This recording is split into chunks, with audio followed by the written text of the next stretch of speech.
Jaram hino ɗo tarika fiima antu heɗito moƴƴa. Fiino jukkunnaajo on nyawndira ko annabi Isa okkata kon no ɓuri kaalisi ma kanŋe ma hoccagol weltaare ka saa'i 15. ɗum wawata gasde fes.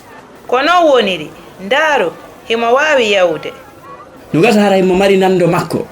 Miɗo felliti wonde ko kanko waɗi duuɓi 40 gila ko woni jukkunnaajo. Jooni himo waawi yawde. so tawi wona kawake ha hande mi yiyaali sugu ɗum. Ndaare ko haa honto o welti.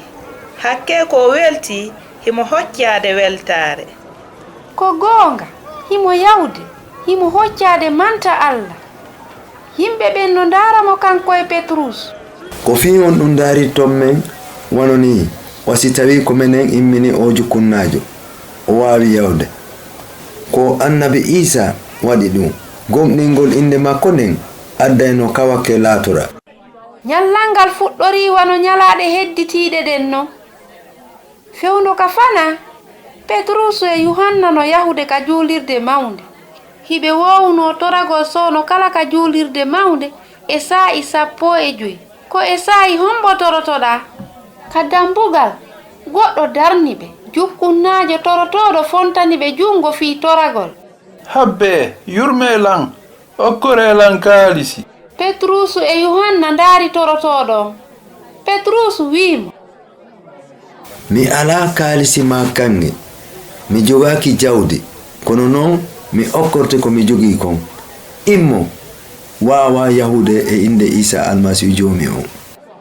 Petrus jogitiimo jungo ngon o wallitiimo immagol. Kaawa keŋol laatike ɗonki sankoyɗe makko ɗen e jokke neɗɗo on tiiɗi satti. O immi o yahi. Hari neɗɗo o waawano hoolaade ɗum. O heddi cellal kadi. Himo yahude hocco manta Allah. Himo jiñi weltaare. Himo manta Allah. Jama on fof kadi jokkimo. Annabi Isa no faala waɗude kaawakeeji ka nder ngurdam ma. Hoolomo. Ko Husaynatu wonno e yewtude mi weltanike ma fii ko heɗitiɗa kon hiɗen e saayi.